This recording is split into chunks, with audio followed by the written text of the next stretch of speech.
Tim, are you ready? Ready. Thank you. Hello, everyone. Welcome back to part 2 of today's tutorial. Before we start, thank you immensely for hanging out for as long as you have. It might feel like a drag, but future-proofing is important if we want to reach somewhere with these platforms that we see in front of us. We have to understand to a certain depth what is going on around us. And so we stopped at the list of platforms that we are using now.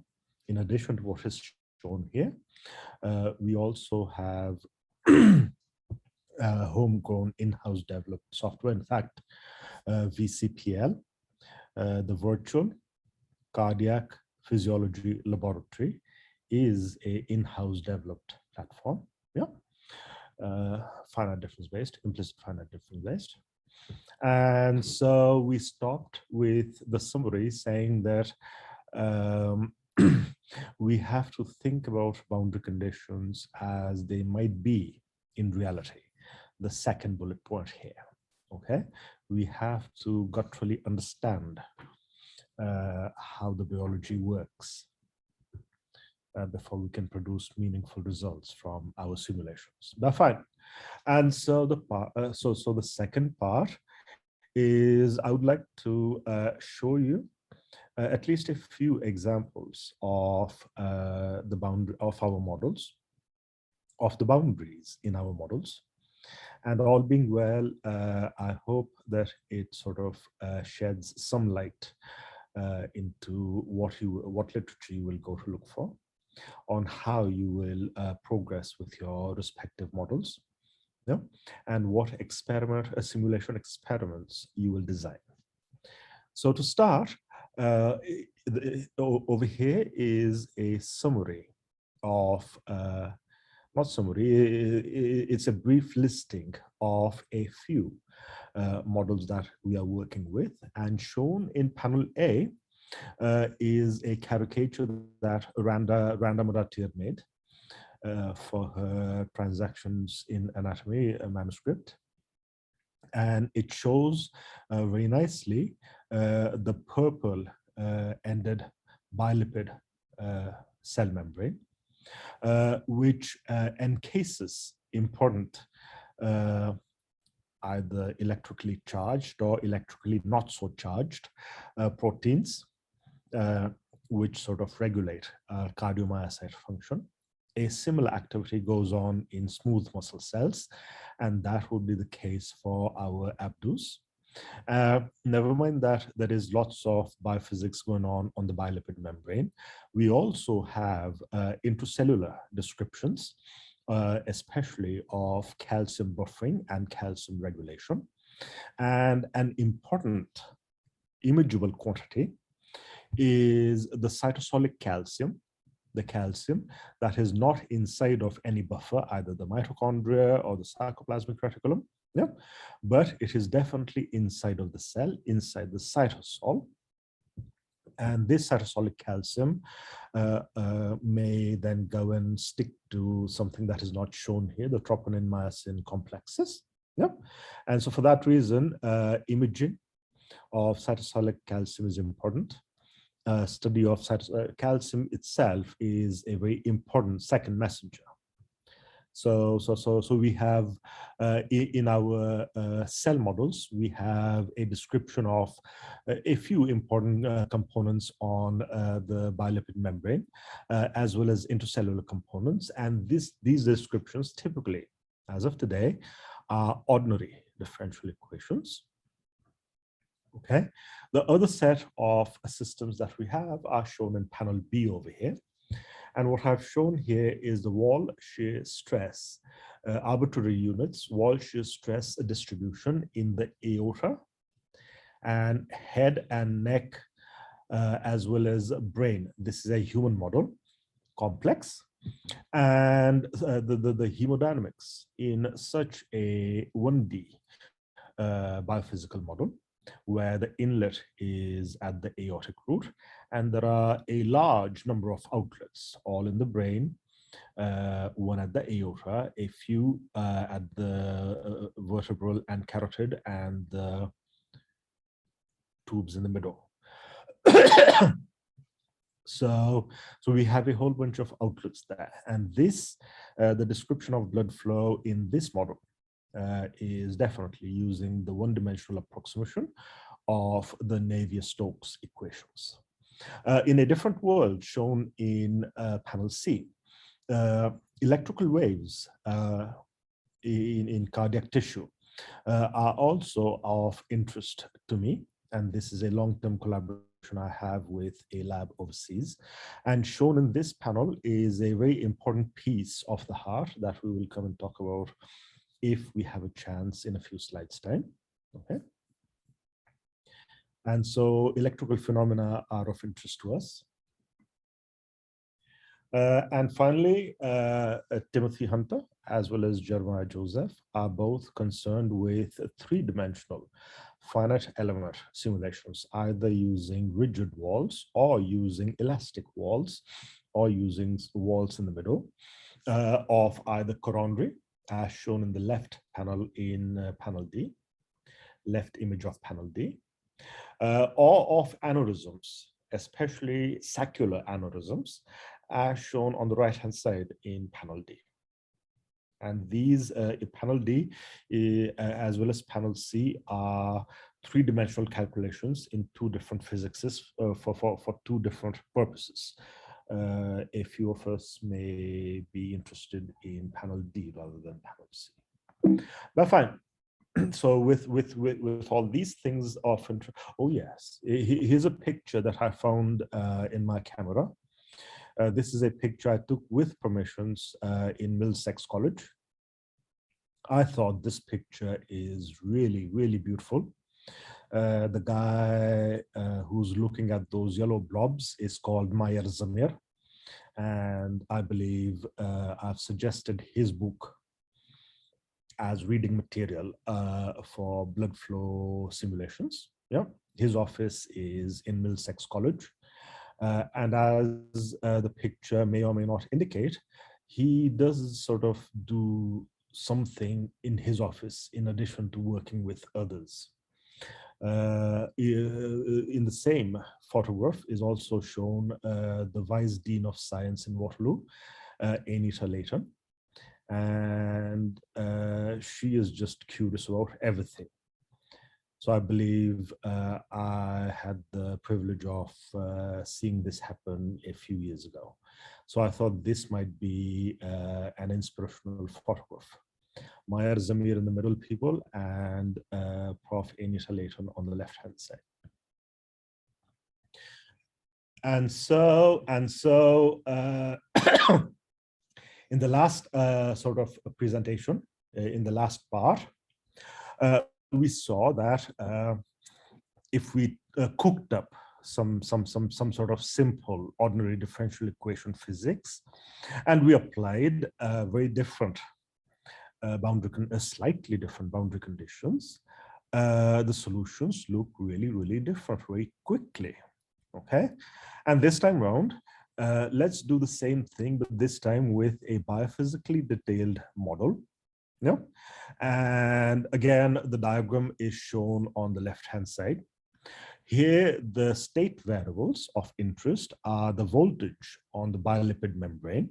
Okay, so this bilipid membrane has a voltage because there are there is a certain concentration of ions on one side, and there is another set of concentration on the other side, and therefore, because of the potential difference, the cell membrane has a voltage itself. So the voltage is considered as a convenient state variable. In addition, a state variable is also the calcium concentration, the cytosolic calcium concentration. So the CAV channels might induce the IP3 and ribosome receptors to release a whole bunch of calcium into the cytosol, and cytosol then gets uptaken by the circa or into the mitochondria, unless the sodium calcium exchanger and ATPase are doing something to cytosolic calcium. And all of this is tied together with a state variable called the cytosolic calcium.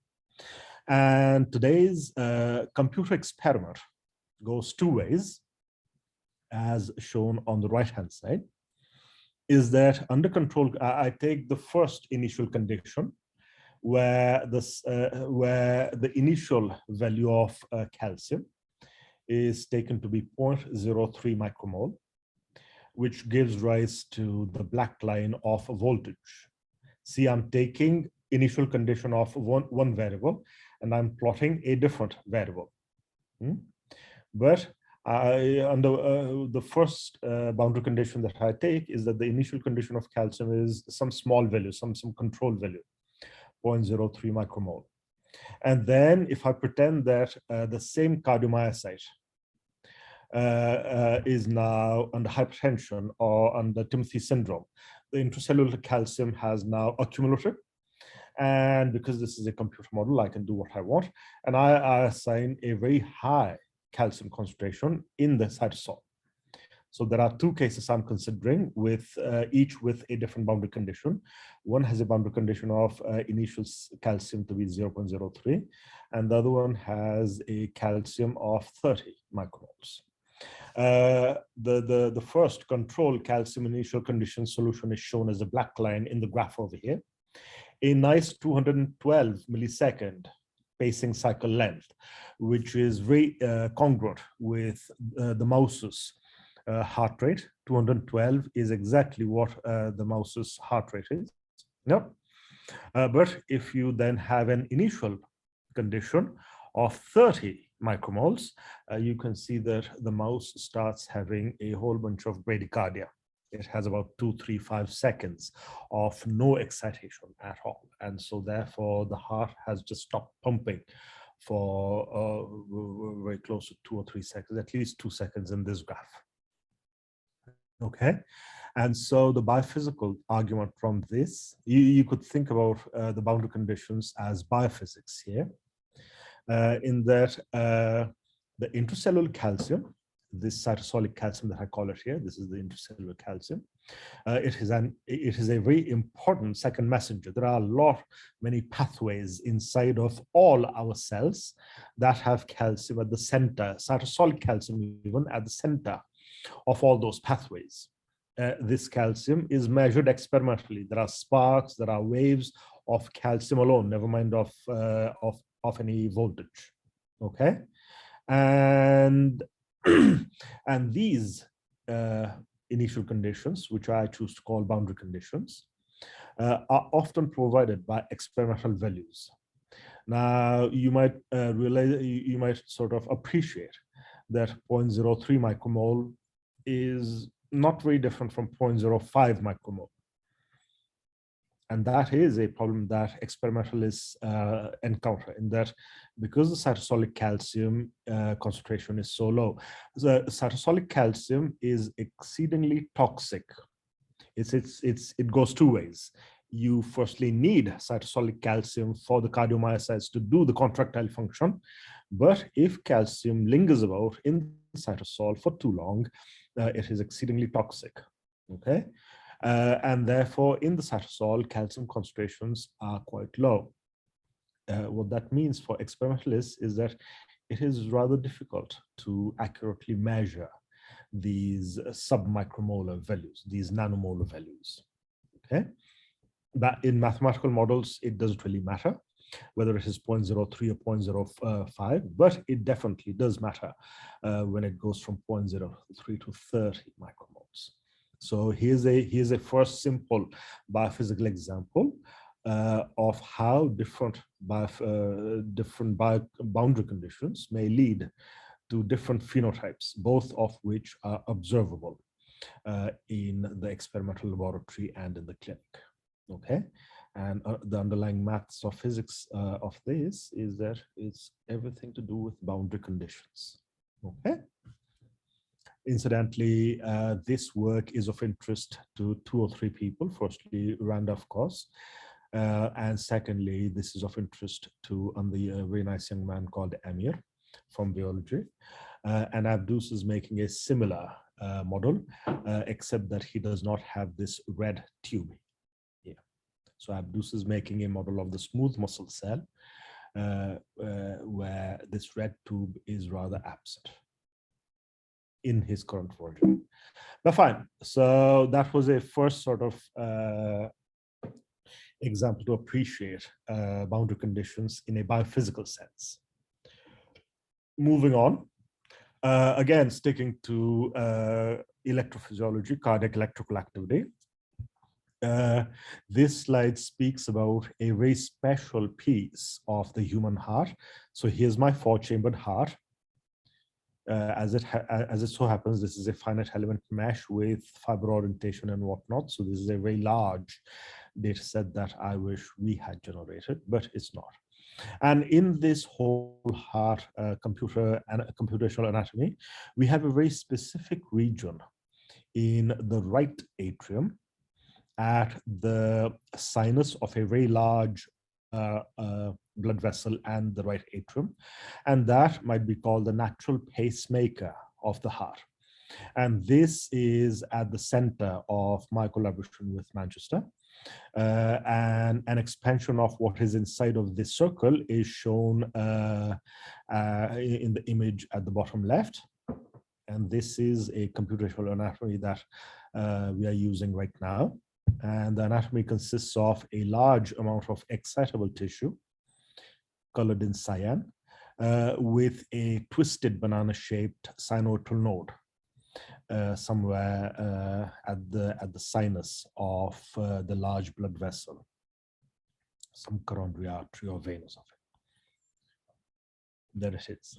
But the physics of the electrical propagations is described by what is shown in the equations here. So inside the space of interest, at every location, the voltage changes with respect to time, and it changes as two parts. And the first part here, which has those upside down triangles, and the first part says that the time rate of change of voltage depends firstly on the average of the voltage in nearby tissue, in very nearby tissue. And to that you must add a reaction where the ion channel proteins are actually generating a reaction. Okay, so the cardiomyocyte itself is energetically active. It generates a reaction on its own, maybe with a little bit of a stimulus, but it does generate its own reaction. And this is the reaction diffusion description of how cardiac waves might work inside of the tissue. But as you can see on the left-hand side, this geometry alone is highly uneven. This geometry definitely was studied in the experiments outside of the heart. In fact, this came from a accident case, sort of ex vivo heart, something like that. And therefore, we must apply Neumann boundary condition at the boundaries. This del omega literally means at the surface of this geometry. Yeah. And at the surface of this geometry, the normal component of the derivative of voltage is nil. So there is no energy leaving your geometry, your model. Okay. And so,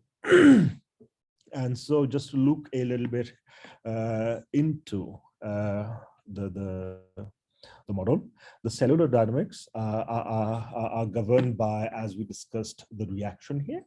Yeah. Which from experiments comes from patch clamp data, Calgary, maybe Halifax, our Halifax. The structure, for example, what direction are the cardiomyocytes oriented in, comes from a imaging technology quite prevalent in our own robots called diffusion tense MRI. The Neumann boundary conditions come from the simple knowledge that experiments were performed on this anatomy outside of the torso. Yeah.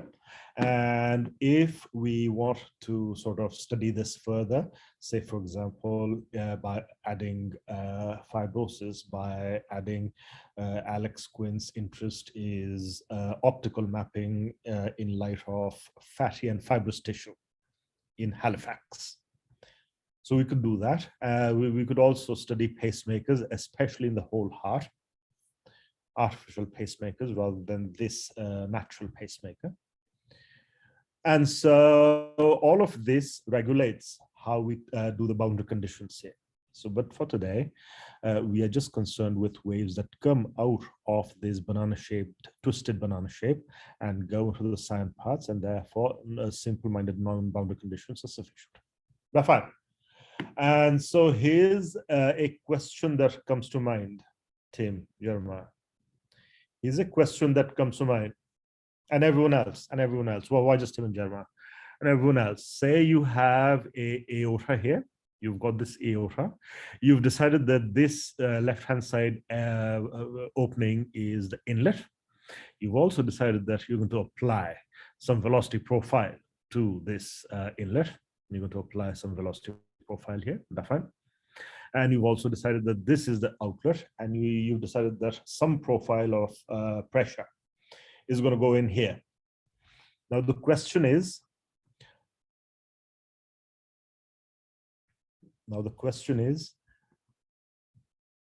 sorry, I will share my screen again.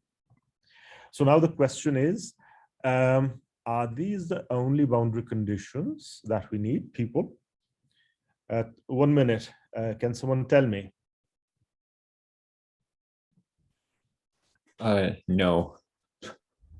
Well, so Tim has an opinion. Hang on, Tim. I have to get rid of this chat window from here. How to get rid of this chat window? Like that. Go on, Tim. Tell us. Well, we also need boundary conditions as well as like in addition to the inlet and the outlet, we also need boundaries along the whole vessel wall. Exactly. So to keep the liquid inside of the lumen, this vessel wall has to have some properties. Thank you, Tim. Very elegantly put. It's very obvious again. It's very obvious. But when you go to program this in, it's very easy to forget as well. And in between it being obvious, programming being that much difficult, if you're given a GUI, it's quite easy to underappreciate the boundary conditions that are given to you as default. A very strong suggestion, people, is do not take any defaults, okay? Always question all defaults. If your Microsoft Word gives you Calibri 0.12 or 0.14 as default, question it. Use a font and font size that you must use, not something that is given to you by default. Okay, so thanks, Tim. Very, very nicely, very elegantly put. So and so now quite a few of especially our fourth projects and my projects are concerned with one-dimensional constructions, and this in essence could be a piece of a certain rat arterial vasculature that is coming up.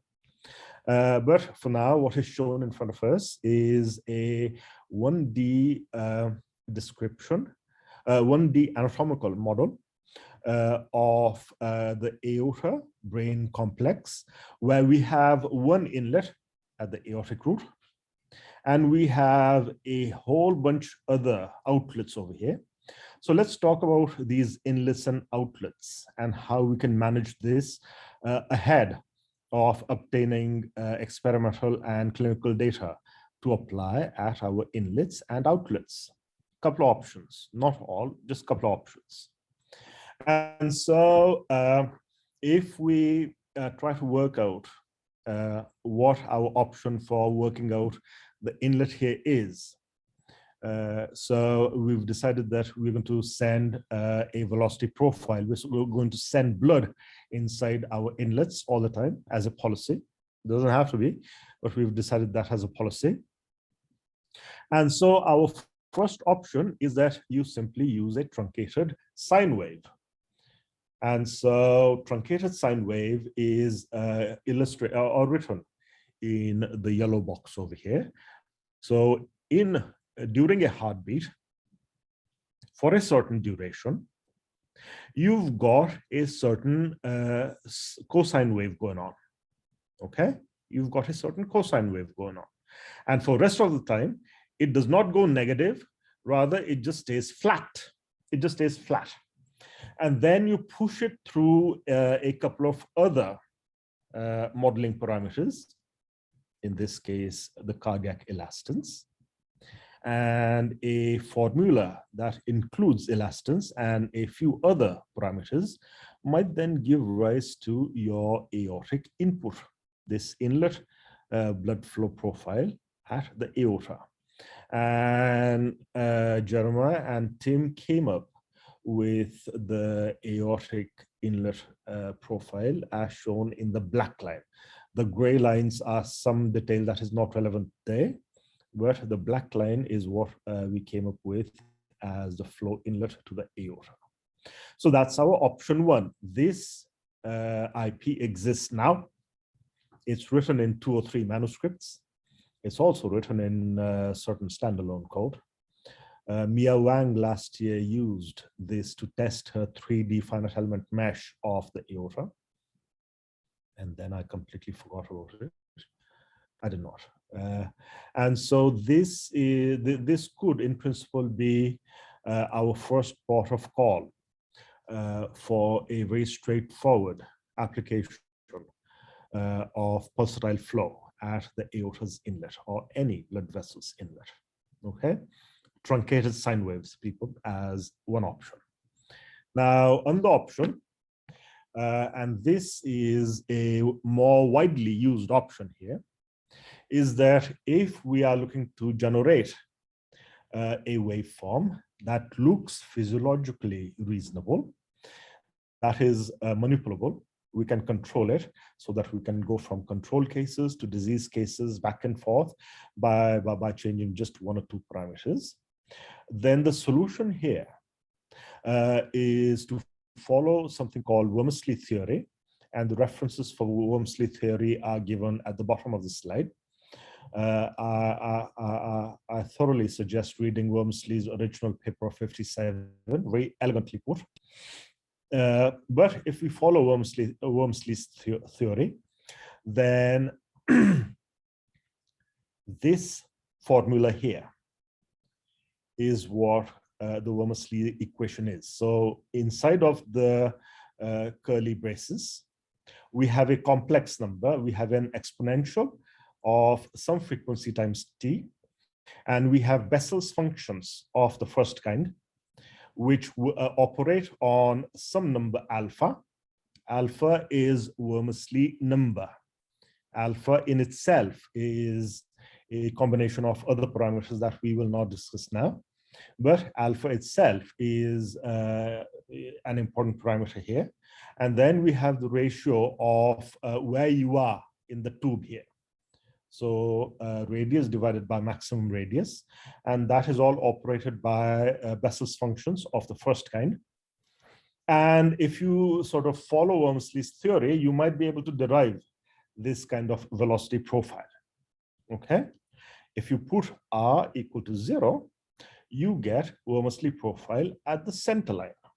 Okay, if you put r equal to capital R, you hopefully will get Vz equal to 0 for all time.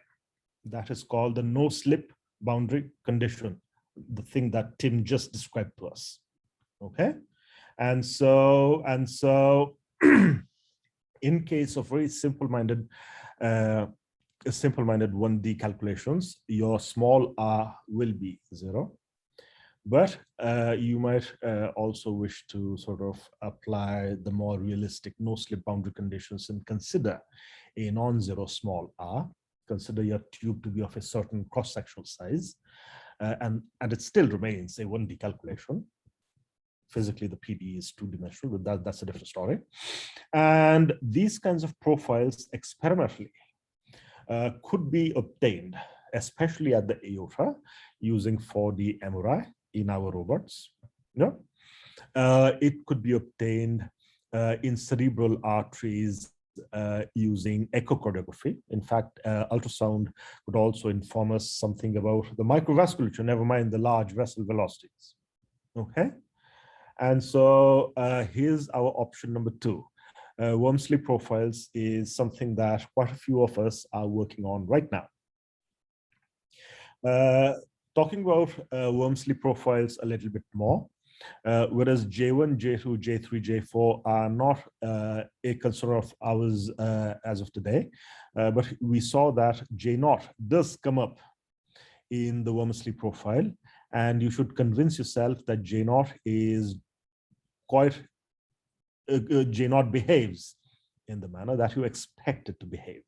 Okay, Bessel's function of the first kind and its first mode, J0, behaves in the kind that you expect. Specifically, it starts at 1 and all other J's start at 0. And then you have a superimposition of all of them, all these modes. Wormsley profiles, in all honesty, don't really have to have just J0. They can have all these modes. They should have all these modes. But fine. And so here's a little bit more explanation of Wormsley profiles. And here, what I have not drawn is a circular cross-section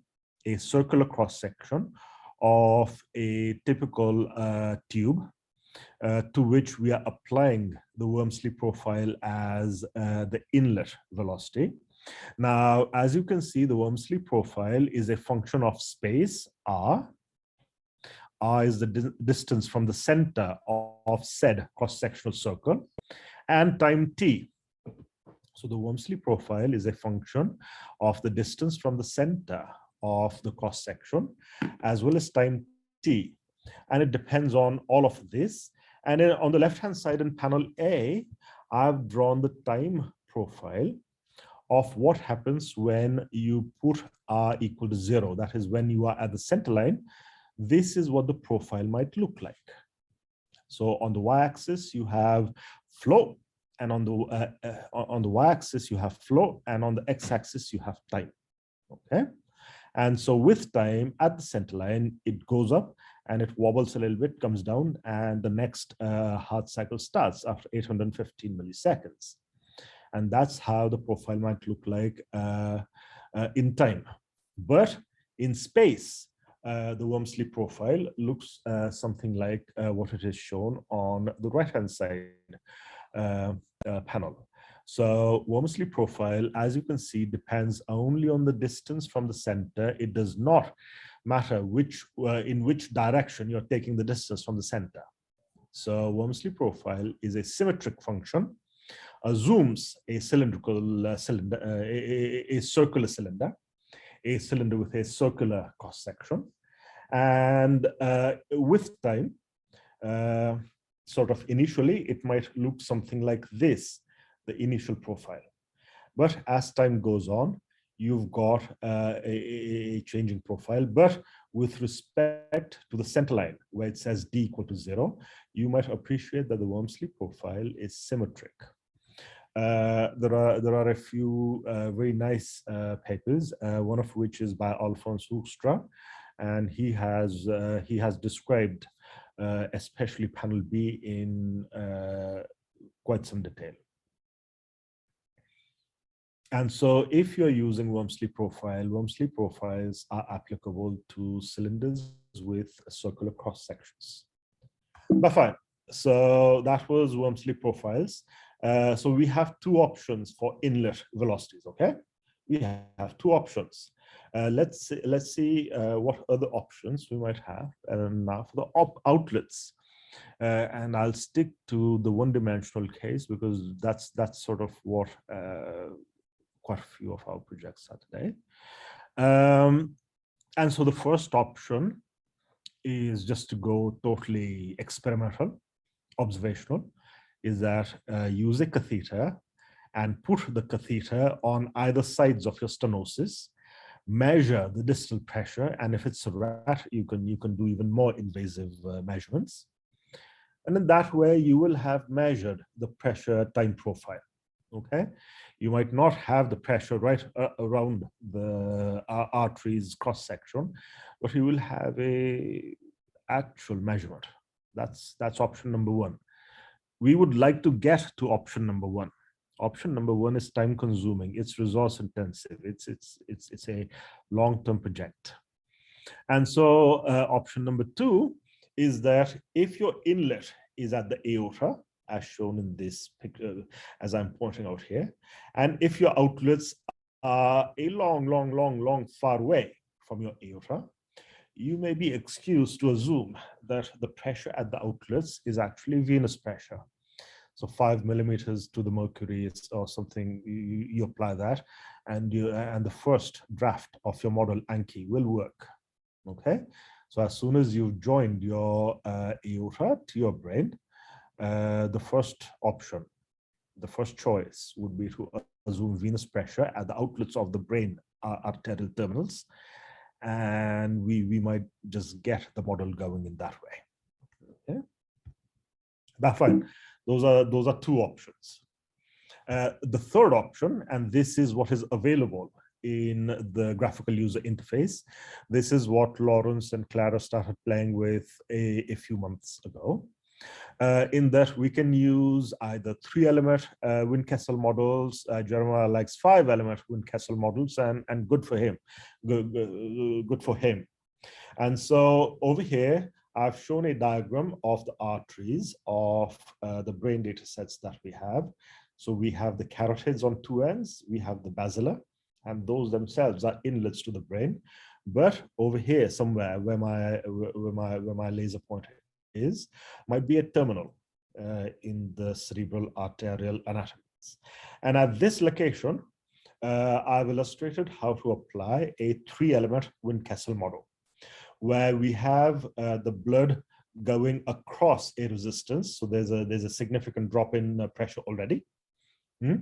But before it goes on, there is a certain amount of capacitance there. So a certain amount of energy, a certain amount of pressure is then stored. A certain amount of blood even is stored because of this capacitance element. And before it can go totally into the zero pressure venous system, we have yet another resistance, and together the proximal and distal resistances with the capacitance can give us fairly accurate descriptions of time varying distal pressure boundary conditions. You could go one step further, and you can make you can break the rules and make your resistances time dependent. I don't think I would like to do that, but you could. So an option is to have RCR 3-element Wynne-Kessel models. Again, a large number of these Wynne-Kessel 3-element Wynne-Kessel models especially have already been programmed in. So all you have to do, all our users who wish to do so, need to just take these functions from our recent human lump parameter description of the human circulation and apply it to whichever model you want. This description is more of a sort of please be careful when you're using the graphical user interface. We have to know what we are doing about the proximal resistance, about the capacitance, about the distal resistance, as well as about what the pressures at the ends of these resistances and capacitances are. Okay, so we have to physically know. Please do not take defaults. Okay, so this is a option that comes close to physiology. And we've already discussed the boundary conditions for our microvasculature networks. But even before we apply boundary conditions, we have to physically construct these networks. And so coming to a summary, or coming towards a summary, I've described a couple of ways of implementing boundary conditions in our models. I have not discussed how to take those boundary conditions to 3D. Okay, that is a yet on the couple hours, 2, 3, 5, 4, 4. That's on the sprint. We have to do a few sprints for that. Okay, all boundary conditions come with some assumptions of requirements and parameters. And so rather than taking arbitrary boundary conditions, we should take arbitrary boundary conditions and make our models work first. That's our first sort of milestone. But after that, boundary conditions will be dictated with what experimental kit we have in medical biophysics, in robots, in the hospitals, and such like. But for the planned studies, unless something happens, we will stick to velocity inlet boundary conditions and either resistance, capacitance, resistance, a 3-element Wien-Kessel boundary conditions, or pressure boundary conditions, constant pressure boundary conditions. Okay, for the sake that we are trying to describe physics far away from boundaries in both the aneurysms as well as the coronaries and elsewhere. And so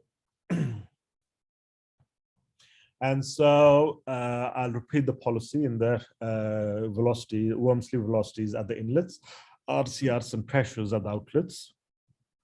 Now, the 1D brain aorta is of interest to many, as is the whole body arterial structure. Shown in this diagram is the whole human arterial structure. There is a corresponding whole rat arterial structure here, which hopefully we will sort of fine tune and get some meaningful results out of. The boundary conditions that I will use are velocities inside and pressures and RCRs outside.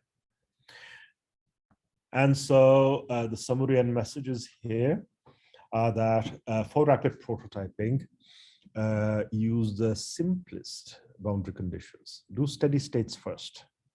Okay. Do very simple boundary conditions. But when it comes to sort of doing meaningful clinical experimental computational studies, we will need robust boundary conditions, and a close nexus between observation of experimenting and calculations is then called for. I think is going to happen shortly. Is going to happen. It's coming. Just to bore all of you, I'll repeat: do the simple thing first. Always do the simple thing first. Do not go and do elastic walls before you know that the rigid wall calculation works and goes through, has no problems. You've applied your boundary conditions, initial conditions properly, and that your simulation results are ever so slightly meaningful. Okay, so please do the simple thing first. And so with that, I'll stop here. That is the end of part 2. I'll keep the PowerPoint slides open, but I'm going to stop sharing now. Happy to start sharing again whenever people want. So we can have a discussion for the next 10-15 minutes so, and at 3:45 we can stop. Melvin, if you want, Tim, if you want, you can stop recording now. So now we're going to go into discussion. So you can stop recording now.